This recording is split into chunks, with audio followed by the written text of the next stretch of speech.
नमस्कार, आप सभी का स्वागत है इस चैनल पर। तो आप जानते हैं एनसीईआरटी की जो बुक्स हैं वो अभी नई छपी हुई हैं, नई आई हुई हैं। तो अब से जो भी एनसीईआरटी की बुक्स पढ़ेगा, ठीक है, सीबीएसई बोर्ड पढ़ रहा है, एनसीईआरटी बुक्स पढ़ेगा तो उसको नई वाली मिलेंगी, जो कि उसका लुकिंग एक्सपीरियंस बहुत अच्छा है। मैंने उसको पढ़ा है, देखा है। तो इसकी हम क्लासेस शुरू करने जा रहे हैं आप लोगों के लिए। जो भी देखना चाहता है, समझना चाहता है, वो हमारे चैनल पर आकर के देख सकता है। इसकी सेपरेट हम प्लेलिस्ट बना देंगे, क्लास 6, 7, 8, 9, 10, 11, 12 जितनी भी होंगी, ठीक है, जितना हम पढ़ा सकते हैं उसकी हम अलग से प्लेलिस्ट बना देंगे ताकि आप लोगों को कोई भी दिक्कत ना हो। आज हम सबसे पहला विज्ञान का चैप्टर पढ़ने वाले हैं और उसका नाम है विज्ञान का अनूठा संसार। ये कक्षा 6 की एनसीईआरटी है। हम शुरू करते हैं पढ़ना। सारी चीज़ें बताएंगे, कुछ चीज़ें हाईलाइट करके दिखाया है, हर चीज़ हम आपको बताने का प्रयास करेंगे, ठीक है। शुरू करते हैं। मनुष्य सदैव अपने आसपास के परिवेश के विषय में जानने के लिए उत्सुक रहता है। तो आप जानते हैं हम लोग की बड़ी आदत रहती है। आपने देखा होगा, आप लोगों के मन में बहुत अच्छा है, क्लास 2nd, 3rd, 4th के बच्चे जो होते हैं, इवन आप भी, हम लोग भी कुछ ना कुछ जानने का ट्राई करते रहते हैं कि ये भगवान होता है कि नहीं, आखिर ये अर्थ गोल कैसे हो गई, पानी कैसे आया होगा, ऐसे आप लोग सोचते होंगे ना। तो ये उत्सुकता हमारे अंदर बनी रहती है, ठीक है। बचपन से ही हम अपने आसपास के क्षेत्र के बारे में खोजने लगते हैं और प्रश्न पूछने लगते हैं। कभी कभी आपने देखा होगा घरों में क्या होता है, आप इतने ज़्यादा प्रश्न पूछते हैं कि आपके मम्मी पापा परेशान हो जाते हैं। ओफो, है ना, ऐसा कभी सोचा है आपने? ये लड़का तो मुझे बहुत परेशान करके रखा है, हर समय कुछ ना कुछ पूछता रहता है। तो ऐसा होता है। हालांकि मैं पढ़ाता हूँ तो हमें इतनी दिक्कत नहीं होती, हम कुछ ना कुछ ट्राई करते रहते हैं। खुद हम जानते हैं क्योंकि हमारे अंदर भी क्यूरियोसिटी है, तो जानने का ट्राई करते हैं। अच्छा, जो आपके पुस्तक का नाम है वो क्या है? क्यूरियोसिटी नाम है, जिज्ञासा, ठीक है। ये नाम है आपके किताब का, ठीक है। अब हम आगे बढ़ते हैं। आगे है, विद्यालय के प्रारंभिक स्तर में पढ़ते हुए क्या आप अपने आसपास के परिवेश के विषय में पता लगाकर और खोज कर आनंदित हुए हैं? कभी आपने देखा होगा कुछ नई चीज़, अरे वाह ये क्या चीज़ है। मध्य स्तर में भी हम अपने आसपास के इस सुंदर विश्व को जानने और समझने की रोचक यात्रा की ओर अग्रसर होते रहेंगे। और इसके लिए हमारे पास एक नया विषय है जिसका नाम है विज्ञान, ठीक है। विज्ञान के इस अद्भुत संसार में आपका हार्दिक स्वागत है। ये आपका स्वागत कर रहा है। हम देखते हैं विज्ञान क्या है, वो सारी चीज़ें हम समझेंगे। हाईलाइट किया है, इसको ज़रूर देखिएगा। विज्ञान देखने, सोचने, समझने और कार्य करने का एक सशक्त माध्यम है जो विश्व के रहस्यों की परतें खोलता है। यानी कि बेसिकली मतलब ये कह रहा है कि जो विज्ञान होता है ये एक ऐसा टूल है, ऐसा माध्यम है जिससे हम ये पता लगाते हैं कि आखिर कोई भी चीज़ क्यों है, कैसे है, ठीक है, और हर चीज़ उसके बारे में हमें बताने का ट्राई करता है। आगे बढ़ते हैं। यह एक रोमांचक साहसिक कार्य है, ठीक है, साहसिक कार्य की तरह है जहां हम प्रश्न पूछते हैं, प्रकृति के विभिन्न आयाम खोजते हैं और यह समझने का प्रयास करते हैं कि ये सब आखिर होता कैसे है। तो ये कहां से हमें पता चलता है? विज्ञान के थ्रू। ये सब जानने के लिए सबसे महत्वपूर्ण है जिज्ञासा, क्यूरियोसिटी, ठीक है। और जैसा कि आप जानते हैं इस पुस्तक का नाम भी क्या है? जिज्ञासा। क्यूरियोसिटी का बस बेसिकली मतलब होता है आपको जानने के लिए प्रश्न पूछते हैं, आखिर ऐसा क्यों होता है, आप जानना चाहते हैं, उसको जिज्ञासा बोलते हैं। ये आप कह सकते हैं कि कई सारे लोग आप लोगों में से बहुत जिज्ञासुक होंगे, ठीक है। मैं भी बहुत रहा हूँ, अभी भी हूँ, मैं कुछ ना कुछ नया सीखता समझता रहता हूँ। आपको भी होना चाहिए, बहुत अच्छी आदत होती है ये जिज्ञासा। और इसी जिज्ञासा से इस पुस्तक का शीर्षक भी आया है। अध्ययन चाहे रेत के छोटे कण का हो या बड़े से बड़े पर्वतों का, एक घास के तिनके का हो या किसी विस्तृत जंगल का, यह हमें सदा ही नित नई खोजों के लिए प्रेरित और उत्साहित करता रहता है। कौन? ये जिज्ञासा, ठीक है। अगला हम देखते हैं। क्या आपने कभी रात के आकाश में चमकते तारों को ध्यान से देखा है और ये सोचा है कि ये तारे चमकते क्यों हैं? किसी फूल को खिलते देख आप विस्मित हुए हैं। विस्मित का मतलब होता है अमेज्ड, यानी कि चकित हो जाना, हैरान हो जाना। अरे बाप रे, इतने सारे तारे, अरे बाप रे, दिन में तो नहीं दिखाई देते तारे जो होते हैं, रात में क्यों दिखाई देते? ऐसे क्वेश्चन आते हैं। ये जो पहला चैप्टर है इसी पे बेस्ड है, आपके अंदर जो क्यूरियोसिटी जगाई जाए और ये क्या होती है, इसमें प्रश्न वगैरह कैसे पूछे जाए, ये सारी चीज़ें इसमें बताई गई हैं। विस्मित हुए हैं कि उसे कैसे पता चलता है कि कब खिलना है, ठीक। किसी फूल को खिलते देख आप विस्मित हुए हैं कि उसे कैसे पता चलता है कि कब खिलना है। यानी कि एक फूल खिल रहा है तो वो कैसे जान पाता है कि हम कब खिले, है ना। आप सोचते हो अरे इसको कैसे मालूम कि अभी ये खिलना है ना, सुबह हो गई। ये सब विज्ञान द्वारा उजागर होने वाले अनेक रहस्यों के कुछ उदाहरण मात्र हैं। ये तो बहुत छोटे से उदाहरण हैं, न जाने कितनी सारे प्रश्न, कितने सारे आप कह सकते हैं विचित्र चीज़ें यहाँ पर छुपी हुई हैं, ठीक है। आप देखिए, ये सब विज्ञान द्वारा उजागर होने वाले अनेक रहस्यों के कुछ उदाहरण मात्र हैं। विज्ञान के बारे में सबसे रोचक बात यह है कि ये सर्वत्र है। सर्वत्र का मतलब एवरीवेयर है, हर जगह है। महासागर से लेकर पर्वतों तक हर जगह है।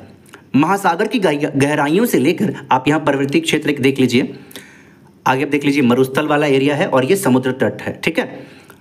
अंतरिक्ष की व्यापकता तक और रसोई में पक रहे व्यंजनों से लेकर खेल के मैदान तक सबसे अभूतपूर्व खोज ऐसे ही अकल्पनीय स्थानों में हुई है। तो आप कह सकते हैं ये साइंस जो होता है ये कोई एक जगह नहीं, अंतरिक्ष में, ठीक है, समुद्र में, आपके घर में खाना बन रहा है, आप जहां पर पढ़ते हैं कमरे में बैठकर, हर जगह साइंस छुपी हुई है। अगला देखते हैं, ये जो एक चित्र दिखाया गया है ये एक समुद्र के भीतर का दृश्य है और ये मंदाकिनी आकाशगंगा, इसको गैलेक्सी बोलते हैं आप लोग। आप जानते हैं आकाशगंगा होती है, इसमें ना जाने कितने सोलर सिस्टम, ना जाने कितनी भी सेलेशियल बॉडीज होंगी, ठीक है, हजारों करोड़ों अरबों, अनगिनत कह सकते हैं, गिन ही नहीं सकते हैं। अगला हम बढ़ते हैं, विज्ञान एक व्यापक और अंतहीन जिगसॉ पजल जैसा है। जिगसॉ पजल आप लोगों ने खेला होगा, ऐसे करके कुछ ऐसे करके बना होता है, ठीक है, उसको ऐसे करके एक और होता है, उसको सेट करना होता है, फिर उसका एक चित्र बन के सामने आता है ना। तो जिगसॉ पजल जैसा है, हमारे द्वारा की गई प्रत्येक नई खोज इस पहेली का एक और टुकड़ा जोड़ देती है। यानी हमने कुछ खोजा तो हम और जानने का ट्राई करते हैं, तो उसके बाद और भी वैज्ञानिक आते हैं तो वो कुछ और भी चीज़ें उस बारे में बताते हैं। ऐसा होता रहता है, चलता रहता है। और आपको पता है कि यही तो इस पहेली की सबसे अच्छी बात है, इसकी कोई सीमा नहीं है कि हम क्या क्या खोज सकते हैं, क्योंकि ज्ञान का हर नया भाग नए प्रश्नों तथा खोजों की ओर ले जाता है। विज्ञान ऐसा है, आप एक चीज़ खोजते हैं तो आपको लगता है अरे बस खोज गया, ऐसा नहीं है, अभी और भी चीज़ें, हज़ारों चीज़ें बाकी हैं। एक चीज़ खोजते हैं तो उस खोजने के लिए नहीं खोज करते हैं, न जाने क्या क्या चीज़ें करते रहते हैं। ये सब साइंस में होता है, यही जिज्ञासा के थ्रू होता है, ठीक है। हम कभी कभी देखते हैं कि इस पहेली का एक टुकड़ा गलत स्थान पर जोड़ दिया गया है और उसे वहां से दूसरे स्थान पर ले जाने की आवश्यकता है। इसका मतलब आप जिगसॉ पजल खेलते होंगे तो आपने देखा होगा ये कार्ड शायद मैंने गलत फिट कर दिया, नहीं, यहाँ से उठा के ये यहाँ लगाना पड़ेगा तभी तो इसका कलर मैच हो रहा है। ऐसी चीज़ें होती हैं, यही साइंस में भी होता है। नई खोजें प्रायः विश्व के बारे में हमारी समझ को बढ़ाती हैं। अब नई नई खोजें जब होती हैं, आज साइंस इतना आगे नहीं हुआ था तो शायद आप इंटरनेट पर ऐसे पढ़ाई नहीं कर रहे होते हैं, यूट्यूब, इंस्टाग्राम या कुछ भी है, ऐसे नहीं रील जो है स्क्रॉल कर रहे होते हैं, ठीक है।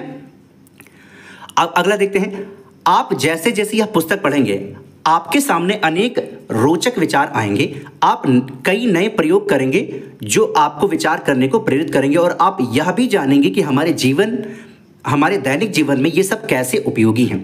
अनुमान लगाइए कि जब हम नई नई खोज करेंगे तो क्या होगा, ठीक है। अगला देखते हैं, तब हमें यह समझ आने लगेगा कि ये सभी विचार एक दूसरे से जुड़े हुए हैं। हमें लगता है ये हिंदी है, ये साहित्य है, ये इंग्लिश है, ये फलाना है, ढिमका, लेकिन ऐसा नहीं है। लगभग सारी चीज़ें एक दूसरे से जुड़ी हुई हैं, बट हमारा देखने का जो नज़रिया है वो बिल्कुल अलग है। ऐसा इसलिए हमको लगता है, लेकिन सब आपस में कनेक्टेड है। भूगोल इतिहास से, इतिहास इकोनॉमिक्स से, इकोनॉमिक्स सिविक्स से, सब आपस में कनेक्टेड है। आइए इस यात्रा को आरंभ करते हैं। और साइड में एक प्रश्न लिखा हुआ, इस पुस्तक की सहायता से हम क्या खोजेंगे। अब यहां से देखते हैं, आइए इस यात्रा को आरंभ करते हैं अपनी पृथ्वी से, यानी कि जहां पर हम रहते हैं। पृथ्वी एकमात्र ऐसा ग्रह है जिस पर जीवन है, ये पहला पॉइंट ध्यान रखना आप, ठीक है।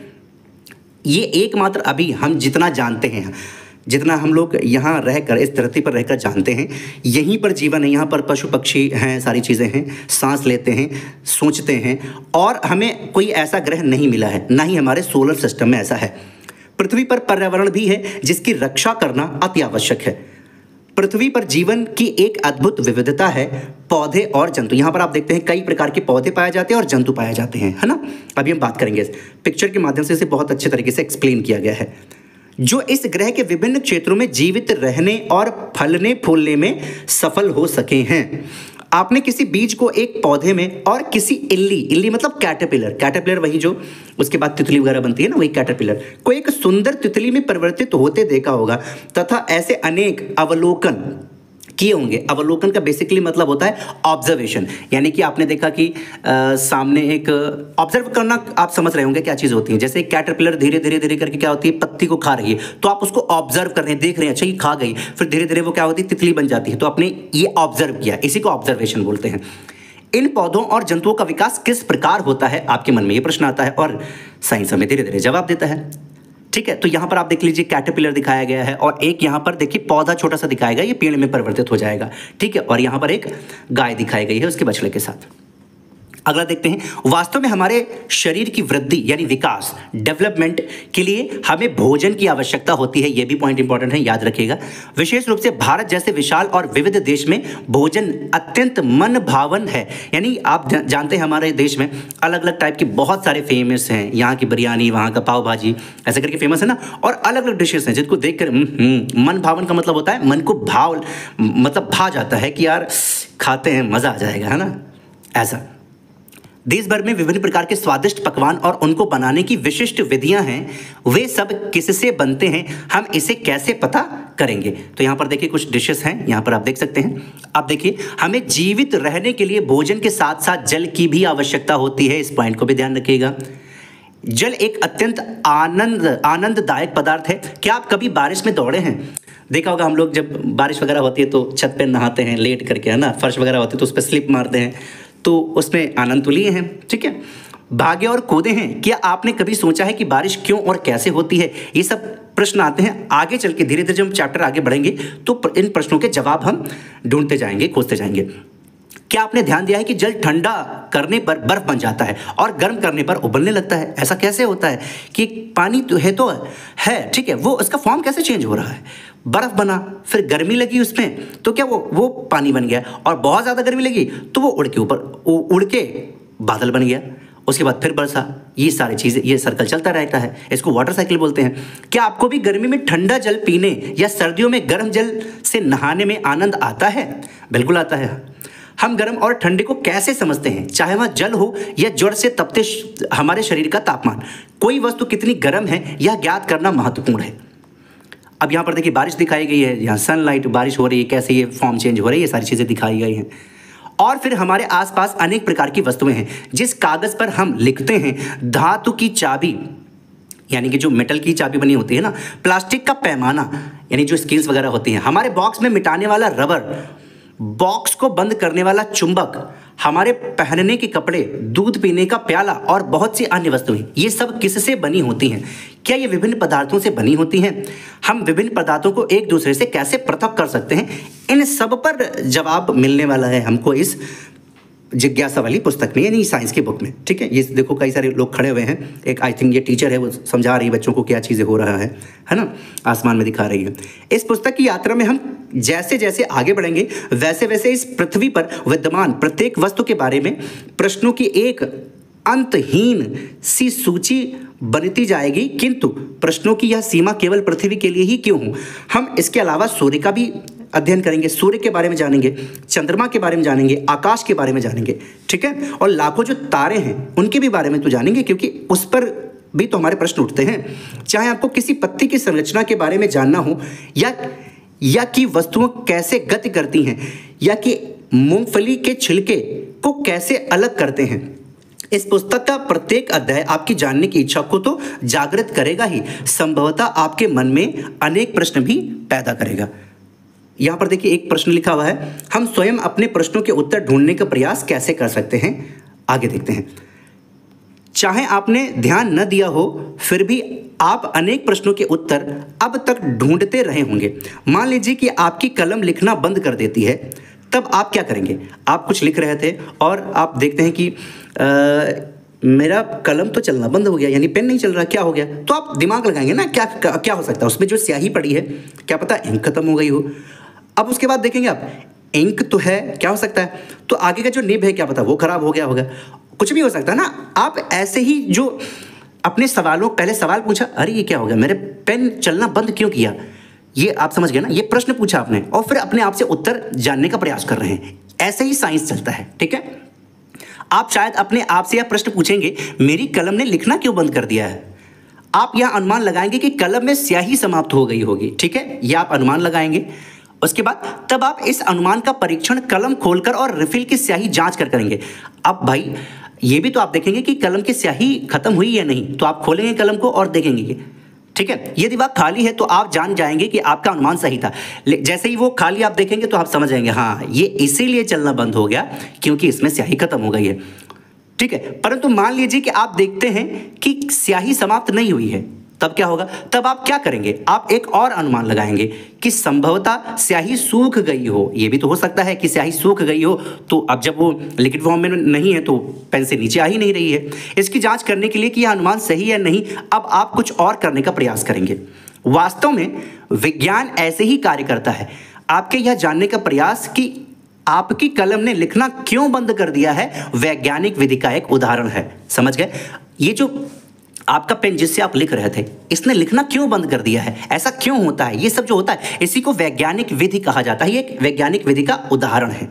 ठीक है, यहाँ पर कुछ क्रियाकलाप लिखा हुआ है। एक ऐसी ही अन्य समस्या के बारे में लिखें जिसे आपने हल करने का प्रयास किया हो। आपने किन चरणों का पालन किया? विज्ञान केवल तथ्यों एवं आंकड़ों को याद करना अथवा केवल प्रयोग करना नहीं है। विज्ञान चरण दर चरण प्रक्रिया का पालन करते हुए हमारे प्रश्नों के उत्तर ढूंढने में सहायक होता है। ठीक है, एक स्टेप बाय स्टेप चलता है विज्ञान, और जो हमने प्रश्न पूछा था उसका हमें आंसर मिल जाता है। वे कौन से चरण हैं जिनका हम अनुपालन कर सकते हैं, अभी हम आगे देखेंगे। अब देखिए, सबसे पहले क्या किया आपने, इसको थोड़ा सा ऊपर खिसकाते हैं, सब बताते हैं। देखिए, सबसे पहले जो हमें रुचिकर लगता है या जिसे हम समझ नहीं पाते हैं, हम उसका अवलोकन करते हैं, ऑब्जर्वेशन करते हैं। यानी कि आप चल रहे हैं तो चलते हुए लोगों को तो ऐसे देखते होंगे, लेकिन अचानक से आपकी निगाह वहां रुक जाती होंगी जहां आपको कुछ अजीब लगता होगा। अरे ये क्यों हुआ, ये कैसा हुआ? वहां पर आपकी निगाहें रुक जाती हैं, सोचने लगते हैं। यह हमें अचंभित करता है और शायद हम उसके बारे में एक प्रश्न सोचते हैं, कैसा क्यों हुआ, ये क्या चीज़ है, ऐसा सोचते होंगे आप। इसके बाद हम उस प्रश्न के संभावित उत्तर का अनुमान लगाते हैं कि शायद ये हो सकता है, शायद वैसा वो हो सकता है, ऐसा आप करते हैं। इस अनुमान का हम प्रयोग और अधिक अवलोकनों द्वारा सत्यापन करते हैं। और भी हम अवलोकन करते हैं, और भी अपने कुछ अवलोकन बताते हैं, उससे सत्यापन करते हैं, जांच करते हैं, मतलब उसको वेरीफाई करते हैं कि हाँ ये ऐसे ही हुआ था, ठीक है, इसके कारण हुआ था। इसके बाद हम परिणामों का विश्लेषण करने का प्रयास यह देखने के लिए करते हैं कि क्या इससे वास्तव में हमारे प्रश्न का उत्तर प्राप्त हुआ है या नहीं। ठीक है, अब देखते हैं यहाँ पर एक देखिए, ये गैस पे एक ये रखा हुआ है, दाल उबल रही है और दाल बाहर आ गई है। अब हम देखते हैं, यहां से देखिए, वैज्ञानिक वे लोग होते हैं जो समस्याओं का हल ढूंढने अथवा नई वस्तुओं की खोज करने के लिए वैज्ञानिक विधि का प्रयोग करते हैं। ये पॉइंट यहां से इंपॉर्टेंट है, इसको याद रखिएगा। ठीक है, परंतु क्या कोई भी व्यक्ति जो वैज्ञानिक विधि का अनुपालन करता है एक वैज्ञानिक की तरह कार्य करता है? भोजन पकाने वाला एक व्यक्ति यह सोचकर हैरान हो सकता है कि दाल कुकर से बाहर कैसे निकली, क्या कुकर में बहुत अधिक पानी था? साइकिल की मरम्मत करने वाले व्यक्ति के बारे में सोचिए जो यह ढूंढने का प्रयास कर रहा होता है कि टायर से हवा कैसे निकल गई, है ना, या कहां से बाहर निकल गई।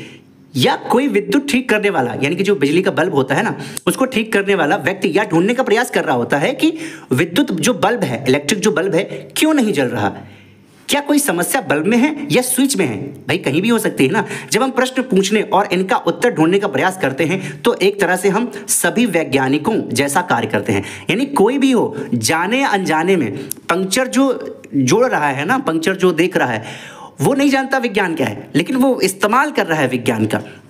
ठीक है, आप समझ रहे हैं? यानी किसी भी स्टेप में कुछ भी आप कर रहे हैं तो आप समझ लीजिए वैज्ञानिक विधि का ही प्रयोग कर रहे हैं। हम सब लोग वैज्ञानिक विधि का प्रयोग करते हैं, लेकिन जो विज्ञान पढ़ते हैं उनको समझ में आता है कि हाँ वैज्ञानिक विधि का हम प्रयोग कर रहे हैं। जो नहीं पढ़े होते हैं वो भी कर रहे होते हैं, लेकिन उनको मालूम नहीं होता है। अगला देखते हैं, क्रियाकलाप 2। आप दैनिक जीवन की ऐसी एक परिस्थिति का वर्णन करें जहां कोई व्यक्ति वैज्ञानिक विधि का अनुसरण करता है। तो आप कोई भी देख सकते हैं, ठीक है, एक दुकानदार हो गया, एक माली हो गया, सब करते हैं। क्या आपने अनुभव किया है कि हमारे दैनिक जीवन में ऐसी अनेक परिस्थितियां आती हैं जहां हम जाने अनजाने वैज्ञानिक विधि का प्रयोग करते हैं? अभी हमने आपको बताया यही चीज। ठीक है, हम सभी एक सीमा तक वैज्ञानिक विधियों का अनुप्रयोग करते हैं जो हमें हमारी बड़ी समस्याओं को हल करने एवं ब्रह्मांड के रहस्यों का समाधान निकालने की क्षमताओं को बढ़ाती है। यह समझना आवश्यक है कि विज्ञान को समझने और सीखने के लिए, इस पॉइंट को ध्यान रखिएगा, जिज्ञासु होना और आसपास के वातावरण का अवलोकन करना सर्वोपरि है। इन दोनों शब्दों का अर्थ समझ लीजिए, मजा आ जाएगा, बहुत जिंदगी भर काम आएगा। जिज्ञासा का मतलब होता है, इस पुस्तक का नाम भी जिज्ञासा है ना, क्यूरियोसिटी। ठीक है, और जो जिज्ञासु होता है वो क्यूरियस होता है, यानी कि कुछ नया जानने का ट्राई करता है, ऐसा क्यों हुआ है। भूत होते हैं तो क्यों नहीं होते हैं, या अगर कोई कहता है होते हैं तो हमें प्रूफ दे। आप समझ पा रहे हैं? ऐसे जो प्रश्न आते हैं ना आपके अंदर, कैसे होते हैं, क्यों होता है। अवलोकन का मतलब होता है ऑब्जर्वेशन, जो आप देखते हैं। एक बच्चे को जैसे कुछ कर रहा है तो उसकी हरकतें आप देखते हैं, अच्छा बेटा ये कर रहे थे, हाँ ऐसे कुछ बोलते हो, तो यानी कि आपने ऑब्जर्व किया। ठीक है, उसी को अवलोकन करना बोलते हैं। स्टार्स देखते हैं, उसको ऑब्जर्व करते हैं, अरे ये चमक कैसे रहा है, तो आपने ऑब्जर्व किया, ठीक है, ये चीज होता है। अगला है, जब हम जिज्ञासु होते हैं तब हम प्रश्न पूछने लगते हैं, कैसे और क्यों। ऐसे प्रश्न आपसे पूछते होंगे। स्मरण रखिए कि यह संसार वस्तुओं का एक भंडार है और हम नहीं जानते कि और भी कितनी ही वस्तुएं हैं जिन्हें खोजना अभी शेष है। अभी तो हम बहुत कम साइंस बहुत ही कम जान पाई है, ठीक है, जान पाई है, साइंस ही जान पाई, ये भी बात है, लेकिन बहुत कम, ना जाने कितनी ही चीजें यहां पर है। अगला देखते हैं, यदि क्रियाकलाप है, यदि आपको किसी वस्तु या घटना के बारे में प्रश्न पूछना है कि यह क्यों होती है, तो उसके बारे में आप क्या पूछेंगे? आप अपने प्रश्न का उत्तर किस प्रकार खोजेंगे कि यह लिखने का प्रयास कीजिए। वैज्ञानिक खोजें अकेले कम ही होती हैं। दुनिया भर के वैज्ञानिक प्राय एक दूसरे के साथ बड़े बड़े समूहों में कार्य करते हैं। आपने देखा होगा, एक काम आप करने जा रहे हैं अकेले हैं तो बहुत एफिशिएंसी से हो सकता है ना हो पाए अच्छी तरीके से, लेकिन आपके साथ अगर साथी हैं तो वो काम बहुत अच्छी तरीके से हो जाता है, ठीक है, जल्दी हो जाता है, मेहनत भी कम होता है। ऐसे वैज्ञानिक भी होते हैं, एक वैज्ञानिक नहीं, हजारों लाखों वैज्ञानिक जो हैं वो आपस में कुछ ना कुछ खोजते बनाते रहते हैं, करते रहते हैं साथ साथ काम, ठीक है। इसलिए यदि आप स्वयं उत्तर नहीं ढूंढ पाते तो अपने मित्रों से निसंकोच सहायता मांगे। साथ मिलकर खोजना सदैव अधिक आनंददायक होता है, ये चीज कही गई है, ठीक है। साथ में रहना सीखिए, जानना सीखिए। अगला है, संभवतः आपको अपने सभी प्रश्नों के उत्तर कक्षा 6 में नहीं मिलेंगे। कोई जरूरी नहीं कि हर चीज आपको यहाँ पर सारे प्रश्नों के उत्तर आपको यहाँ मिल जाए। चिंता ना करें, आपकी विज्ञान की यह यात्रा अब निकल पड़ी है, मतलब आपने शुरू कर दिया है। अब 6, 7, 8, 9, 10, 11, 12 आगे भी जानते रहेंगे अगले 5 वर्षों के लिए, उससे भी आगे। उसके बाद देखिए, एक बारिश वाला सीन है, यहाँ पर बच्चे आनंद ले रहे हैं, मज़ा ले रहे हैं। क्या दिन थे वो, जाने कहाँ गए वो दिन। हाँ, अगला देखते हैं, बुद्धिमान बनने के लिए प्रश्न पूछने वाला बनना आवश्यक है। बहुत अच्छा पॉइंट है, इस पॉइंट को नोट कर लीजिए। अगर आपको बुद्धिमान बनना है, कुछ नया सोचना है ना, तो आपको कोई चीज़ प्रश्न उठाने पड़ेंगे कि आखिर ऐसा क्यों होता है, फिर उसका सलूशन खुद से ढूंढना होगा। आपके पास ना हो तो घर वालों से पूछिए, वो नहीं जानते हैं तो टीचर से पूछिए। आप उसको जानने का, सलूशन प्राप्त करने का ट्राई कीजिए। जब ये चीज़ समझना, उससे आप समझिए, उससे उलझिए, समझिए। जब उसको समझना और अपने में उतारना सीख जाएंगे ना, तो बहुत सारी चीज़ें आपकी सॉल्व हो जाएंगी, बहुत सारी चीज़ें ज़िंदगी में आप सीखेंगे। जिस प्रकार बच्चे बारिश का आनंद लेते हैं, उसी प्रकार विज्ञान भी एक आनंदमय खोज जैसा होता है। विज्ञान की इस यात्रा का आनंद लें और खोज करते रहें। ब्रह्मांड के अद्भुत रहस्यों के बारे में सोचना कभी भी बंद न करें और प्रश्न पूछते रहें। क्या आप विज्ञान की इस रोमांचक यात्रा पर निकलने के लिए तैयार हैं? आइए इसे आरंभ करें। और ये पहला जो चैप्टर है ये हमारा खत्म हुआ, काफ़ी अच्छा था, ठीक है। ये पहला चैप्टर था जिसका नाम क्या था, विज्ञान का अनूठा संसार। आई होप आपको ये वीडियो पसंद आई होगी और ये सीरीज ऐसी ही चलती रहेंगी। मिलते हैं एक अगली वीडियो में जो कि एक नया चैप्टर होगा। Bye bye.